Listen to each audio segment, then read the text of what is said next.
All right, it is the top of the hour. I'm going to go ahead and cheat it because we got to have a hydration break. We have to have our hydration breaks here. So, brought to us by our friends at local Vine Beer, Wine, and Liquor stores. Please hydrate away. Johns Creek and Cumberland, and we like to thank them for being great partners and friends with us here in 2026 for hanging out. And local Vine Beer, Wine, and Liquor stores, you will go in, you will think that you have a short list, you will leave with a rather filled cart. Thanks again, once again, local Vine Beer, Wine, and Liquor stores. Let's bring in Kacey D and find out where her. Are you properly hydrated? Coffee count? Yes, I am. Absolutely. Good morning. Morning. You've been quite busy. Oh, not that busy. Come on. What are you talking about? Well, I will say this. If anyone is not following KCD on the IG, the gram, or the Insta, whatever the kids are calling it these days, you put together some really cool montages about where you are and where your days are, and it's like, okay, Monday, Tuesday, Thursday, back, all this kind of stuff. So it kind of opens this window as to really how you're living your life in an airport seemingly this time of year. Yes, last week, in all honesty, was the busiest week and most travel I think I've had all year. There might have been one other week early on in the season, but I moved on from that apparently and don't remember. But it was I only did from Monday to this past Sunday. But if you rewind back 2 more days, I was in Denver, Chapel Hill, DC, Fayetteville, Arkansas, St. Louis, back home. So 4 games in 6 days or 3 games in 4 days in 4 different cities. So it depends on how you want to look at it. So it was a big week for sure. Yep. And there are a couple of, I wanted to look at your MLS games for various reasons. And I did want to talk about the college game a little bit. And in addition to your time in the ACC, I was going to ask about what you thought about what happened at the University of Georgia with 25,000 plus, looking at UGA and James Madison. So I guess that's kind of the rundown this morning. Do you want to start college or do you want to start pro? Let's start college. Okay. So you've spent time in the ACC. There's this team that you've been stuck covering early on with all of the TV games and the mug matches, what's been going on. Fairfield in Arkansas, is that right? You are right, yes. So early takeaways from what you've seen on the Stags and the Razorbacks. Kidding. Let's go to the flip side. UNC, what have you seen so far? Well, I'll give a little shout out to the opposing teams. That's so funny you say that because Colby Hale, who's the head coach of Arkansas, I walk into the booth and he has this sitting and waiting for me with a scarf. And he did for Jen Hildreth as well. I took a little video and I was like, no. So I'm not going to put it on, but I'm going to hold it up. In all seriousness, I told him, we were joking before the game. I'm like, I am a professional. I've already done Duke, UNC. So Duke, Carolina, Arkansas, I can do. But the Razorbacks are struggling early on. They still cause problems because of the way they press and they try to press against, but they're just having issues scoring goals. And UNC is just incredibly hard to come up against. They did actually experience a loss yesterday against number 5 Michigan State. What I've seen from Carolina is how flexible their system is, which anyone who watches UNC knows Damon Nahas, and he wants players that can play out of position, that can fill different spaces, that have freedom. And this is the fastest I've seen that style of play start for him in his 3 years. And they're very, very good on the attacking side. So I think they're going to be a really fun team to watch as they go throughout the year. When they matched up with Fairfield has a winning culture. And, their head coach said this is going to be the hardest test for them, but hopefully to help them go back into conference and continue to roll like they normally do. 25,433 between the hedges, Soccer and Sanford, and Madison Cruz and I were there. And we kind of got to see it firsthand. It had a lot of the college elements attached to it. The Redcoat band was there, and they were heckling, much like a free throw. They have posted the band in the corner by the corner flag. So when JMU was kicking corners in that corner in the first half, you have the Redcoat band just coming down upon you with every note possible. And we got to catch up with our friend, the OG Glenn Davis, and Marion Crowder, another OG. So having two of the three that we knew. And being in that environment, it was really cool about what soccer is and what it can continue to be. Did you catch any of this? Did you catch highlights? What was your look of this one? I was on the air pretty much at the same time for the UNC Arkansas game, so I did not catch the game, but I've seen so many highlights, so many stories. I've spoken to Jill Lloyden, to Marion Crowder about their experience. From a human level, I was so happy for Marion being an alum of Georgia. I can put myself in those shoes of if that was here at Carolina, how that would have felt to be a part of, to make history, but also to experience that, having played for the program previously, never experiencing anything like that, and then to see what Georgia was able to do. She interviewed Kirby Smart. Like, there were just so many cool things about that event, and the foresight of the university and everyone that put it on to make sure it happened is incredible. And I love seeing that. I think it's the same thing when you're a kid and you see a male or a female role model doing what you want to do.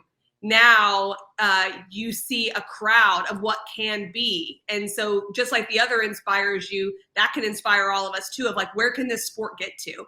And I think that's the most exciting part about it.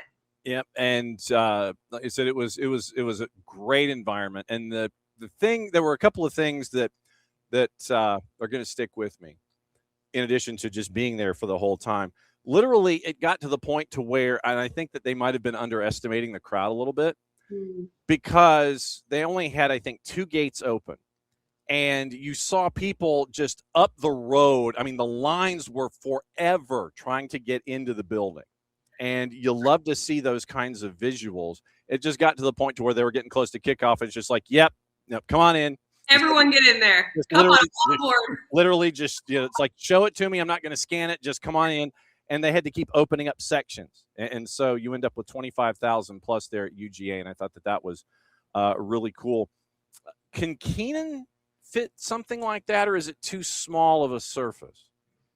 It could fit that. Okay. It could fit that. I do think it would be barely in the regulations of being able to do that from a width perspective, but I'm almost positive, because they did host the international, was it the International Cup or Summer of Soccer a year or two ago?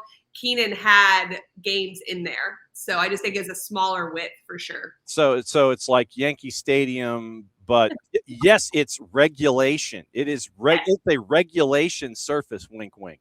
Exactly. Peter Vermes goes out there. It's a 110 by 68. No, it's not regulation, but no, it's a regulation surface.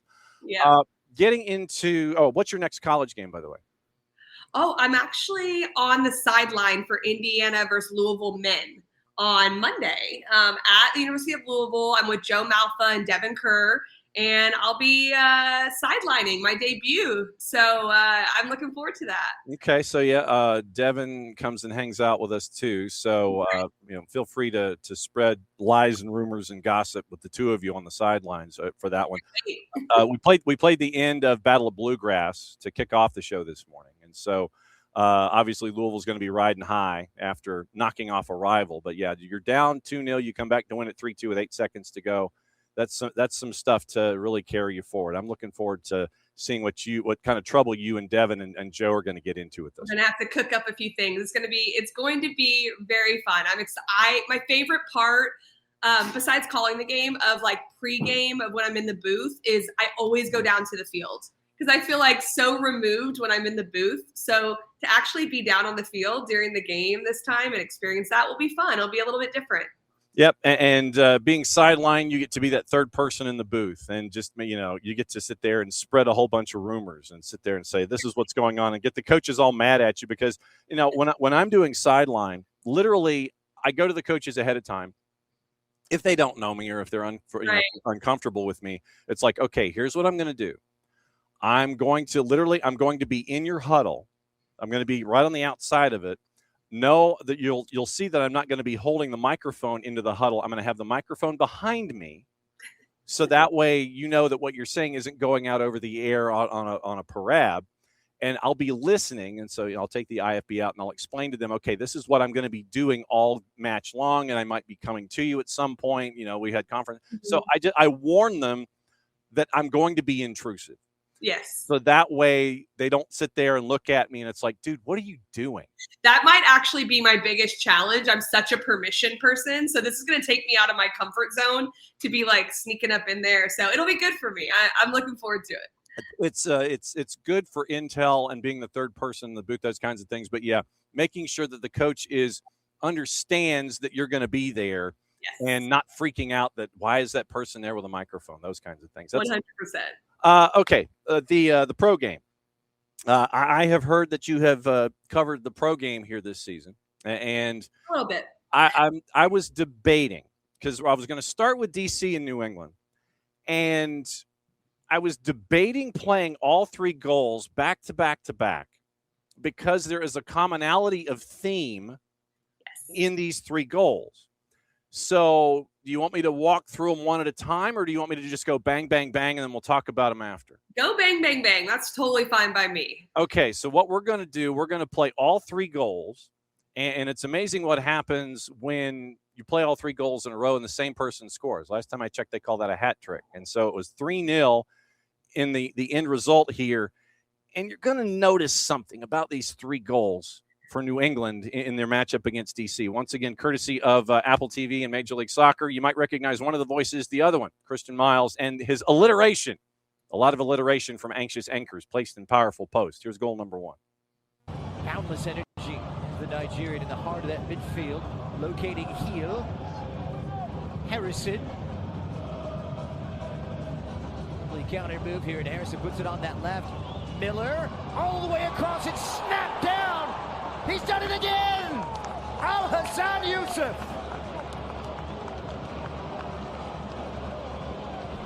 They use composure to connect a few passes. Finally, when they get into the attacking final third, it's Jack Harrison's ball that lifts to the back post. That compromises the back line because they have to drop. Then it becomes about player marking, and Al-Hassan Yusuf is given a free license to come through the 18-yard box. That's goal number 1. So let's go to goal number 2. You'll hear some of the same names here. Wide play for Sands. Is New England look to finish with a flourish? Harrison delivers. Yusuf on the double!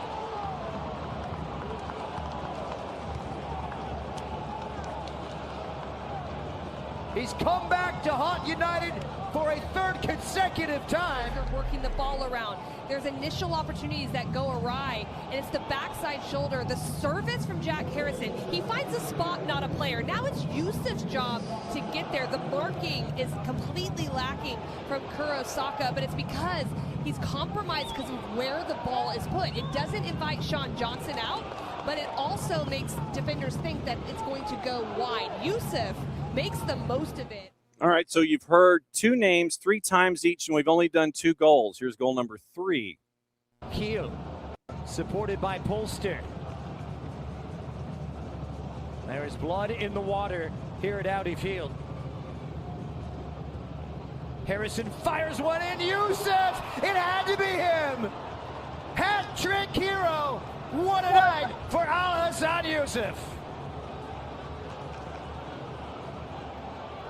That Yusuf has in the timing off the backside shoulder. It's a great combination. And again, it's Jack Harrison, who other than him, to bend this ball in as Yusuf gets on the backside shoulder. This ball dips down perfectly. It beats the entire back line, and the run comes before the pass. That is why Yusuf is onside.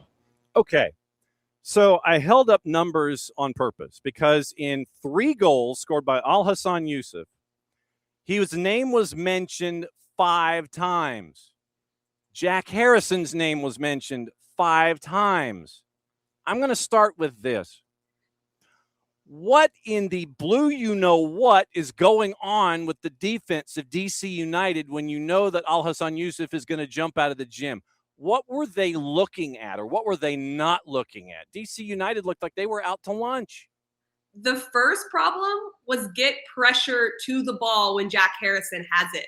You have to have initial defending pressure on any player that can serve anything long. Even if it's not around your goal, that's told to players when you're pressing high up the field. If you're going to press, you have to have the initial pressure on the ball. It becomes even more imperative the closer it gets to the goal. Then you add in, it's Jack Harrison. This is what he's known for. He cuts inside. He uses his left foot and he puts it on a platter for people. So that's the first problem. The second problem is midfield tracking or player marking, however you want to look at it. The first goal was midfield tracking. Everyone's caught watching as Peyton Miller gets served this ball, and no one thinks about Yusuf just darting through the middle, getting a body on him, and just impeding his run. And then the other two were just bad player marking. Oh. Good finishes, dangerous balls. If I'm a manager on the sideline, I'm extremely happy with the type of balls that Jack Harrison is putting into the 18. But if the player marking is right, you get a much better chance. And off the backside shoulder, you're supposed to touch the player, get close to them, and not allow them to get through without at least being marked a little bit. It definitely didn't happen, and that's 3 times. I would have been so upset if I was DC United. Oh, I just have this vision of TST coach Kacey White going into the locker room to talk to the DC United players either at the break or after 90 minutes and sit there and, like turn over a table, take a whiteboard and smash it on the ground.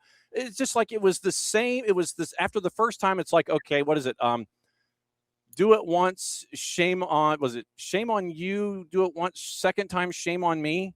Something like that. And so literally it's like, okay, so the first time it happens, Harrison and Al Hassan Yusuf, okay, yeah, we've seen him jump out of the gym already this year. We know what he brings to the table. Correct. Then the second time you're like, bruh, did you not see the first time? And then the third time, it's like, what? You're pointing to, like, do you not understand what has happened here previously? And it's at the one of the back post. I was like, you've got to be serious. How can you be? What is up? I mean, honestly, they would be running stairs for months. Or I would come up with an Al Hassan Yusuf mashup tape, literally, and I would play all 3 of those goals for the entire coaching session. Literally, it would be just those 3 Speaking of my halftime speech, have you ever seen that panda gif where he just like tosses the table and he like throws things off of it? I need to send it to you if you haven't. For that to happen multiple times in one game is a massive problem. And that's definitely something that has to be addressed at that point. And I said it throughout the broadcast, DC wasn't playing bad. They actually, before the first goal, had about a 15-minute stretch where New England did not know how to handle them. They were higher up the field. They were pressing. And this just drives a coach insane when that is going on. And then it happens on the opposite side. 1 time, let alone 2 times, let alone 3 times. So I can imagine there was a focal point in training that week for DC. Yeah, that, by the way, the panda gif where he smashes the computer keyboard and that run, that is one of Jason's favorite gifs. Literally, I love that. So when you were talking about a halftime speech, I'm like, this is what popped into my head. literally. And so no, that whole big panda destroying equipment, that is Jason's favorite gif sequence. And when he is hot about something, that's what he'll post in our WhatsApp chat. He'll sit there and he'll post the big panda smashing the computer terminals and all that kind of stuff. My favorite one right now is the Messi, the Jude Bellingham look. That's like my favorite one right now. If anyone says anything funny, I'm like, okay, yeah. You just like, all right, you want to literally, if you took Messi's face in that and then you put him next to De Niro. You get the 2 of them. It's like you get De Niro doing the same thing in either Goodfellas or Casino or Heat. Just like, that's true. That's a good point. So yeah, you don't mess with either one. Basically, you don't do that. Game number 2 that you had, and you and Christian have had the Dynamo 92 times this year. Is that it? I mean, it seems that way. And we have them this next weekend too. I know. We're down the middle of the country, but we've definitely had Houston and then St. Louis probably the most. Those are the two. Then everyone else has been like 2 or 3 games. So Yeah. I need to make sure that you're getting to all those places in St. Louis that you need to eat. I know this week was so busy. I just went straight to my hotel and pretty much went to bed. But I have one more trip there. So okay. All right. So yeah, so go and sample everything that comes with food in St. Louis, because that is an experience in and of itself. Anyway, got to talk about the game. And what I'll do is I will play the goals. We'll do like we did last time. I'll play all the goals in sequence, and then we'll come back and we'll talk about what happened. So yes, you can properly hydrate and prepare for the St. Louis City discussion against Dynamo. So it starts off in the 23rd minute, and Simon Becher actually gets on the board first for the home side. Once again, Apple TV and MLS. Full of energy and full of vigor, the Romanian plays Totland. All the way across now, Volum, his countryman. First touch escapes. Becher!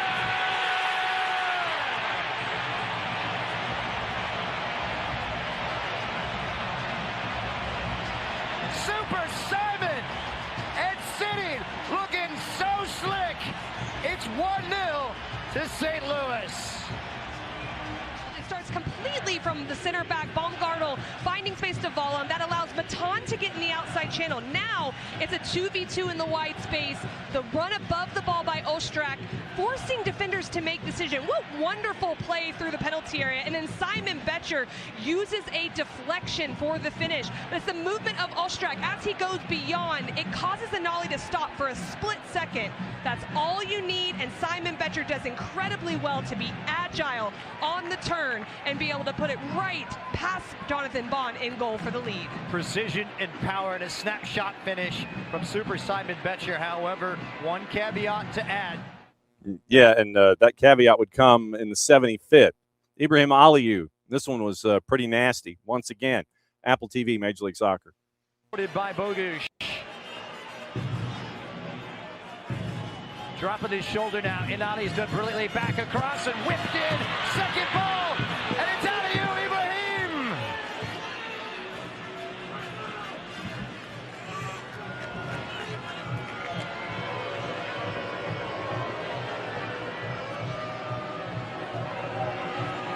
The Nigerian strikes. Forefront is really important. It's the direct play because it's allowing Anali to operate in the wide space.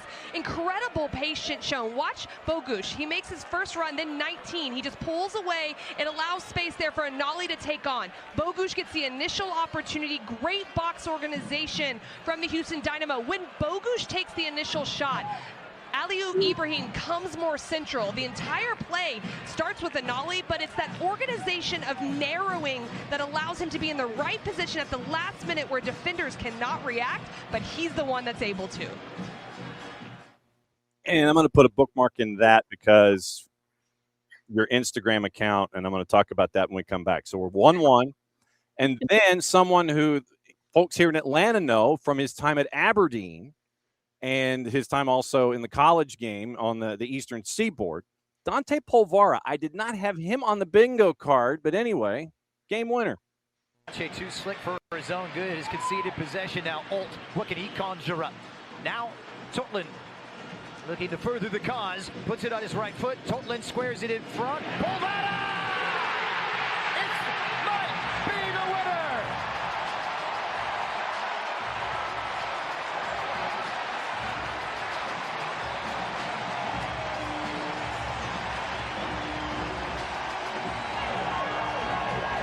It's a hero's finish! The answer here, a change of point after the dispossession of Herrera in the midfield. Totland takes on in the 1v1, a block there at front, and this is a moment, and Dante Polvara is up to the task. Shifting everyone, it deflects right to him. Easier said than done. He keeps his head down, puts it with power, and no one on defense is able to react. He reacts, and he is able to put St. Louis City in the lead, 2-1 to the home team. For those that once again that don't follow you on Insta, I'm serious. The second goal. It was the second goal, right? That you posted and had your full breakdown of what happened there. And I thought, and this is why when I when you and I have our talks after, when we're off air, and I always say that I think you would be deadly in studio, given a big board and arrows and being able to sit there and, telestrate with your finger and do all these kinds of things and have folks mark out plays. That second goal that you have in your breakdown and you're staring at that monitor, when you go full 3-dimensional Vulcan chess on that thing, I thought it was fantastic. And, and it takes, now, is it the same producer and is it the same producer that's paired with you week in and week out? No, always a different producer. Okay. Because you've got to be in rhythm with that producer who knows, okay, I need to let that replay go long. I need to have that laid fat so you can sit there and break everything down. And the fact that you put up behind the scenes on the goal cam, how you broke down that second goal, that's why I say you will be deadly in studio breaking stuff down like you did on that second goal if they put you indoors. I thought that was off the cards. Thank you. I appreciate that. That's what gets me going, is like being able to analyze in that way when I see a goal that maybe I can bring something a little bit different to the fans and something that's a little different than watching where the ball is. That gets me excited to be able to do that. Plus, I love the game. I'm a fan of the game. So when I see something that's special or different that might be small, I want to point that out and give credit there. And then credit goes to the producer, like you said. The first goal, I loved it all the way from Baumgartel starting the play, but they didn't show the replay from there. So I asked him to do that later in the game, and we broke it down.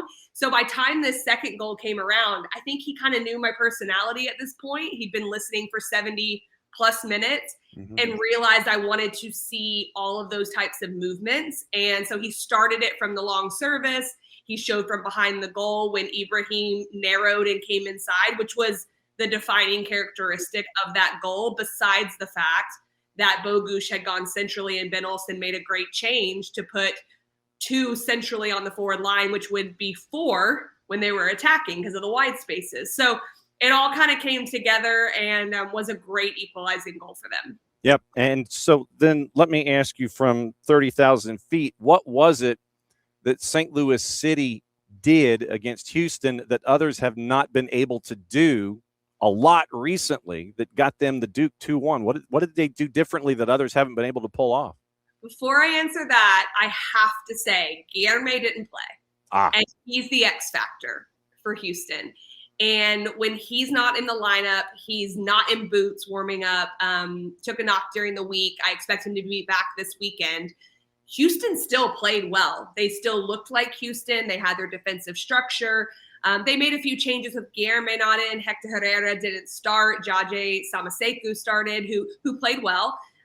Jack McGlenn played well. And they had some really nice early moments in the first half. Berkey came up with 2 critical saves after the goal, which kept the 1-0 lead. So when you don't have Guilherme, on top of all the other pieces that Houston's doing really well, he's the difference maker. So I will say that first and foremost. Not to take away too much from Yohan Dame. Obviously, he has his team clicking. They are, is it 12 games now, I think?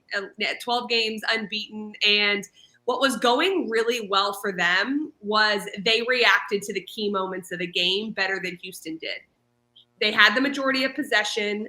When they gave up the equalizing goal, they reestablished that possession. And then in and around the box, they were just better. And that was the difference in this game because there wasn't much separation. Now you've got San Jose heading to Hell in a Shell to take on the Dynamo this week for your 93rd Houston Dynamo match of the season. And have you ever seen an extra attacker for San Jose in any situation like they had this past weekend? Have you ever seen an extra attacker like that? Have you ever had that kind of a pitch invasion in anything that you've either seen or been a part of? No, the cutest pitch invasion ever, but thank goodness it was taken care of. But no, I have not seen a baby on the field. I've seen like an animal and things like that before, but a baby, not so much. Just checking. Just figured I'd ask. As always, have great shows, have great calls, have great production calls and everything in between. And we'll be keeping an eye on you on the sidelines where you get to just kind of You just dive into the pile. I want to see you from the outside. Just kind of step on the bench and just kind of dive in with the microphone. Just kind of sit there and go. I might need to. Hey, here's what's going on, guys. Back up to you. So, so it'll be good for you to pair up with our buddy DK and with Joe Malfa. As always, it's great to see you, my friend. It's always great to break everything down and get your three-dimensional view of everything that you get to see in Major League Soccer and the college game. Just be safe. You're on the road next Tuesday? I am on the road, Saturday and Monday, basically. And then I'll be back. I'll be flying back next Tuesday. Okay, so flying back next Tuesday. So let me know Wednesday, Thursday, Friday. Let me know if you want to swing later in the week or if you just want to take a break and go run into the grass with Owen for a couple of days. Just let me know and just be safe travels, okay? Thanks. Have a good one. There she goes, Kacey D. Where's she be? She'd be busier than you know what. That's how it goes. But it's always fun to catch up with Kacey D. Okay.